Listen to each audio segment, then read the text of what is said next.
It has been 1 week since the inauguration of this integrated recycling and compost plant. 1 week after the pomp and pageantry, we are here to find out if this place is really living up to its billing. We're here to meet the quality assurance manager here, Dr. Glenn Jima. He tells us this is the solution to Accra's sanitation and plastic woes. Realize that it is something that brings socio-economic development to individuals and to the nation as a whole. Because you could see that a lot of people have been given unemployment. Employment number, the direct labor and then the indirect labor is innumerable. You just can't number them. So there's quite a huge kind of benefit that the people in the society and the economy benefit. That is the second thing that I want us to understand, is that this particular facility too is one of its kind. And we know we have technological universities in our country. We have polytechnics, we have technical universities, we have KNUST, and all those, they all need a place for research. And so this also has come as an environment open enough for technological research, for training and development. And so this is also coming to benefit our education system, to allow students that are doing research on compost to come and then understudy the process, and then even provide better maybe way of trying to improve upon the quality of the compost that is being acquired at this place. We have a highly equipped lab to be set up right on this site to also facilitate the quality testing and everything that we are doing for future development of our compost quality. So it also has become a center for scientific training, a center for research as well. So then the third thing that we can also gain out of this whole thing is that looking at the compost, one of the end products, the compost is something that I believe we all need. It's not going to end up with our farmers alone. Our farmers will use it to build up the soil structure, the fertility, so that the soil will be very fertile to grow up our crops, so that the crops will be healthy to produce good and a healthy product for our use. And I know that if we all eat from a healthy food, we become healthy people and can live long, can work hard, and can let our economy develop. So that's also on that. And then we also become a source, a raw material source for the industry. With the plastics that we receive, you realize that they end up as a raw material to the industry. The metals becomes a raw material to the industry. So many things that we receive here and we are able to process them well become a raw material for the industry. So you could see that the benefit is so enormous. Yeah. So the receiving bay is where we collect the waste, or we receive the waste. And so from there, we scoop them with our payloader to feed our plate hoppers. And the hoppers are the first stage or the first equipment that receive our waste for the process to continue. So when we feed them to the hoppers, then it moves on through a conveyor, which is a belt conveyor, into the primary sorting cabin. And at the primary sorting cabin, what it does is that is the point where we are able to recover some of the recyclables. For example, the plastics are taken out of that place. We get the cardboard from that point, and we also take out something that we don't want them to continue. For example, the bottles, the glass, and some of the poisonous things like battery and all other things that we don't want them to continue, because when they get into the next stage, it's going to be crushed. And that would happen, it happens that the content would then mix up with the organics and would cause the quality of the organic compost to be affected. So we try and get all those things removed at the primary sorting cabin. So from the primary sorting cabin, then it moves on to a system whereby we call the shredder.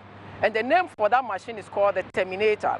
The terminator does three major things. The very first thing it does is that it tries to open up every waste that comes in a packed form. Those that are tied in a polythene bag and those that are in various boxes.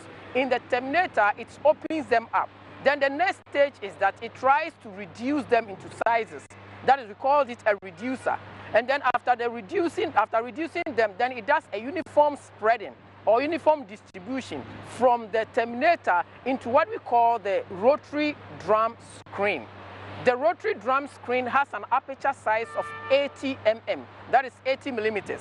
And the essence of that is to be able to trap all the organics that are required for our next processing for us, so that we can also get the organic fertilizer. So at that point, we trap every organic, any material below 80 mm into one container. Then there are also very little metals that are found in that particular material. For example, blades, needle, bolts, nuts, they are below 80 mm. And so when they also find themselves in the system, in that particular conveyor that conveys those organics into the organic container, at the head of it is what we call a magnetic drum. The magnetic drum at the top of it is able to also trap all those things that have an ionic element in it. So it traps them and then drops them in a different unit so that they don't get mixed up with the organics for us to find it difficult in treating them. So that is on the rotary drum area. So from there, all materials that are above 80 mm to about 300 mm continues the process. So when it continues, we realize that there are some things, they are of volume, but they are not of weight. For example, films, and they are of volume. You can see a film very wide or very voluminous, but then it's very light.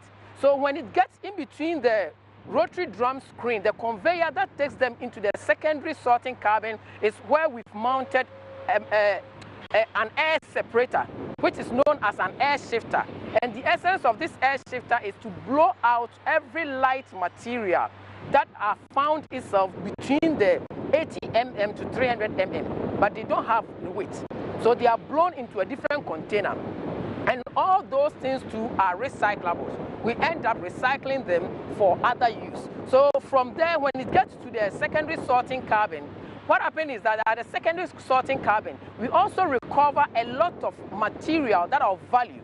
For example, there could be some organics. They are bulky in nature, so they were not able to be trapped at the 80 mm level. So at that point, we are able to take them out. And then there are some heavy metals. We need the metals for thermosteel works.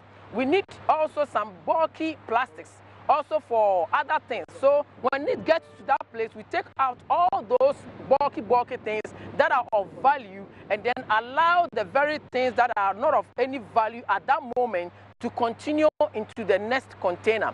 So basically, that is the activity that goes on in the sorting room. So we are able to separate all the material that comes into various ratios. For example, the organics are retrieved. The recyclable plastics are retrieved. The cardboards are retrieved. We also take away, let's say, those poisonous and dangerous substances. We gather. All right. So that's a very elaborate explanation of how the system works, basically. And as you can see there, this is a project that was inaugurated last week. The premises is already full, as you can see there. Well, let's have a conversation about this. In the studio with me is Patrick Apoya. He's executive committee member of CONIWAS. And CONIWAS is coalition of NGOs in water and sanitation. They've been doing a lot of work in this area. Mr. Apoya, you're welcome. Thank you. So let me just find out, I mean, we've been watching this together, what was happening, the explanation that we saw there about how this new composite site works. What are your impressions so far? For me, I think it is very impressive, and this is the direction that as a country we should be going. Waste, even though we have always shouted that waste is wealth, waste is meant.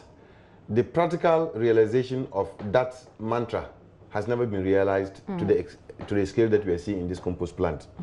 And that it is not just about collecting waste, spending money to transport it and go and dump it at costs that are even overwhelming to the country, when indeed you could have turned that waste into wealth. And I believe this cost we are seeing is the waste that is going to pay for the cost of everything that you are seeing here. You believe so, but do you have any concrete information to this effect? Yes, it is. Ghana is maybe this is the first major attempt at what we call materials recovery facility. Okay. But in many other countries, like Denmark, Holland, or Europe, this is something which has been existing for 100 years. It is something that is established. People know about it. Okay. At worst, you probably need some public subsidy to take care of day-to-day operations after in the first 10 years. But at a certain period, the materials are able to pay for themselves. But in Ghana, there are a few issues why we may not be realizing that potential. And the biggest issue is the fact that some of the waste, when you do not separate them at source, no matter how you treat them, the quality of the compost that we are talking about can never be the same. And a certain grade of compost that you would require to be able to price it in a way that you can even export, you will never get it that way. Simply because of the way we treat our waste. Everything is mixed. Exactly the point I was coming to. Yeah. Because one of the things, you mentioned Denmark, you mentioned the Netherlands. Yes. One of the things that they do, even in the UK as well, is that they sort their waste at source. Yeah. So in your house, you'll have a different bin for plastics, you'll have a different bin for food, you'll have a different bin for papers, etc. But we don't have that here. Even the Ghanaians that live abroad, sometimes it's very difficult for them to comply with that system, so they end up putting it all together. Yeah. How can we, as Ghanaians, now that we're seeing how this works, we'll talk about sustainability later, but how can we as Ghanaians, push this behavior of sorting our waste at the beginning? Have you done any work in that area? Yes, some of our members did very extensive work in that area. If you have heard about Global Communities, which is one of our members, they've done some extensive work there with the support of MasterCard Foundation. Okay. They actually supported Accra to implement waste separation at source for 2,000 households. How did that go? It went well, but it broke down at some point. Why? As soon as the NGO monitoring stopped, the will to continue to pursue it also flopped immediately. And that's always the problem. And that is always, I think who were the NGOs dealing with? Which organization? Government? It was of course, it was government. Which agency? Yes. The Accra Metropolitan Assembly then. Okay. And then they were also working with the waste collectors. Okay. And they were also connected to the Plastic Waste Recycling Associations, who were seriously looking for waste to purchase. If you had plastic waste in your house, they would buy it at a very economic price. The problem is, as soon as the plastic is contaminated with soil, then the cost of cleaning it doesn't make economic sense again. It's better to buy virgin plastic. Yeah. So if households that were separating and that were calling the hotlines that were written on their bags, it was good business for them. But it takes somebody to follow up to ensure that all the pieces are connected. Which was the role that the NGO was playing at the time. Yes. But the moment they withdrew... AMA was expected to continue with it, but unfortunately, either somebody is not assigned to it, the interest is not there, they look at it to be a small initiative.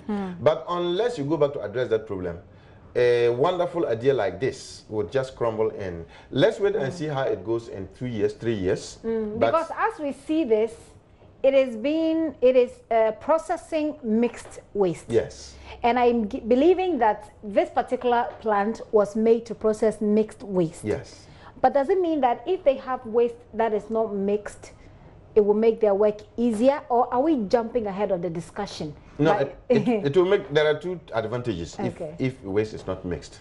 Use like the operation like this you are seeing, one of the biggest cost elements will be energy. Energy. So if people were separating, less than half of the quantity that you are sorting will go through the sorting aspects. And if you can save on your electricity consumption, the motors that drive just those conveyors. What we call the aboboya, I mean, that's what it's called. The conveyors. Those ones, by the time you finish sorting this waste, you have a lot of huge expenses. The second impact is the quality of the compost. Once you have this kind of mixture, regardless of how hard you try to separate, your compost can never have the same level of quality compared to if you had like sorted your organics separately. There the quality, you have better control, the quality is higher, you get better grading from the EPA, and you might even be able to get access to international markets. Okay. But with this kind of compost, I doubt if you doubt can get how it far out, we can actually go with this kind of compost you're yes. producing. But at least, like I'm saying, perhaps we may be jumping, you know, the discussion if we begin to say, well, this is not good enough, because at least for us, it's a start. Now, the bottom line is that we have not even yet sorted out how Ghanaian homes or how the homes in this country will be encouraged to sort out their waste at source. At source. Yes. So where can we take what is the next step to go with this discussion? I mean, is it that we should encourage government, NGOs like yourself should be able to pressurize government to get people to sort, or shall we just focus on how this can work and perhaps have a lot more of plants like this that sort out mixed waste? Yeah, 3 things need to drive this agenda. And unless you have all the 3 things working in optimum, you can't get it right. The first one is the behavior. That is the starting point. People's behavior. In the past, attempts to even put green, yellow, white containers have failed. To color for the different. Somebody will just see something which is designated for organics and they will go and put stones inside. You know. The second thing is, apart from behavior, you also need a market. The market needs to also be interested in separation. Once there's an economic incentive for me to separate, I'll do. But if there's not that market incentive, and the recyclers, composting plants such as this is what is coming with the market element. They will now begin to incentivize people for separating their waste. If you separate your waste, there's an incentive you get. Then that also comes in. The third one is legislation. Behavior change doesn't just happen because I think it will help my country and I think it is good to do and I think it's good for the environment. You normally need some legislation to back it up. To compel people to do you the to right do thing. to get to the last mile. With behavior change, you can only get to this point. It is only with legislation that you can get to the last mile. But the 3 need to work together. One of them alone will not work. Now we have legislation and we have the marketing. The market forces are beginning to play, but the behavior issues and the legislation issues, we have not even tackled them. So government needs to begin to tackle the legislation issues immediately. Okay, and if you say legislation, what exactly would you advise, seeing that you have worked in this area, what exactly would you advise should go into this legislation? How should what direction should the pressure go? The starting point should be from the local government authorities because they have the primary mandate to ensure proper waste management in their jurisdictions. Now, they have power to enact local laws at the assembly level that are gazetted and as legal and binding as the national laws. So once those ones start, basic requirements for every household to ensure that at least organics and waste are separated. Then all other waste, we can put them together, no problem. These are the 2 most disturbing components. That can be the starting point. So that you don't overburden people with the need to put 8 containers to be able to put the 8 waste streams there. Select the top priority waste streams that are the biggest nuisances, which is the organics and the plastics. And these also incidentally are the biggest economic drivers of the waste stream you are talking about. Of course, metal is already scavenged. We get less metal now in our waste stream. Once we start that, then the state now can figure out what are the gaps that we need to fill in this kind of thing and what kinds of enabling environment that we need to put in place.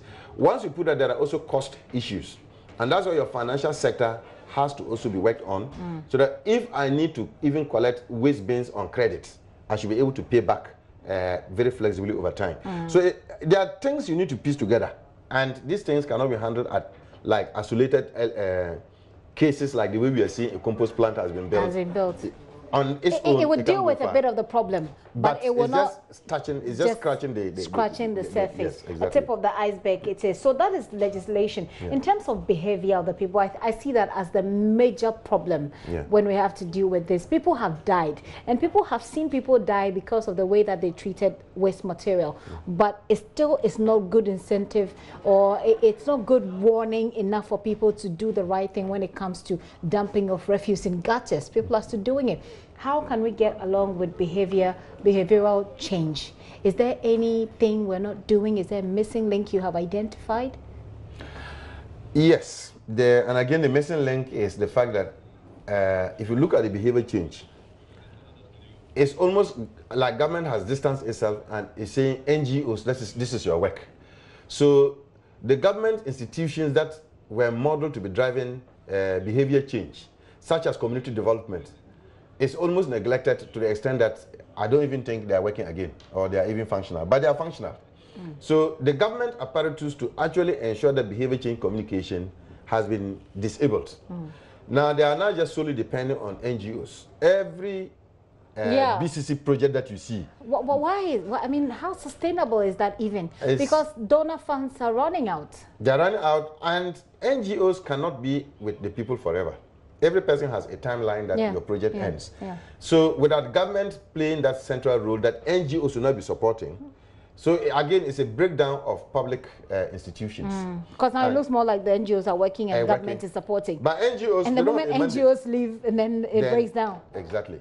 But for people to change, it's not just about hearing the message, it's not about awareness. You need, again, three things. There has to be motivation, and there has to be an opportunity to practice, and there has to be an ability to practice. Okay. Because changing behavior comes with a cost. And there's nothing which is done at zero cost. Even for you to dump your waste properly, it comes with it. You have to go and pay for it to be dumped. So if the state doesn't find out how do I address these three elements together, we can never get a foundation for proper behavior change. But what NGOs are doing are just awareness. Like convincing people, appealing to people. Yes, you get to the motivation. But when I'm motivated, the next step that I should take to ensure that I can practice my behavior, that's where everything breaks down again. Mr. Apoya, it's been a very enlightening conversation with you. And I really hope that those who take the decisions, those who make these decisions are listening. And I mean, the conversation about building the institutions and making sure the institutions work so that NGOs are basically playing a supporting role can never be overemphasized. It looks as if the reverse is the status quo, and we need to really work on that. Your very quick final words on this. Now we're approaching, the rains are approaching. We've seen all these interventions. What's Koniwa's own assessment of the flooding, you know, our ability to deal with the flooding situations as the rains approach? Let's make that your final words, Mr. Apoya. Well, so finally, I will appeal that this is our country. How we make it is in our hands.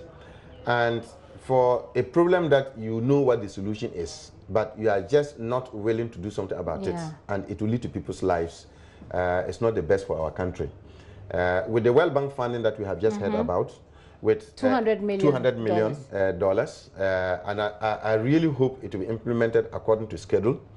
I really hope that corruption issues and pilfering will not affect what has been designed.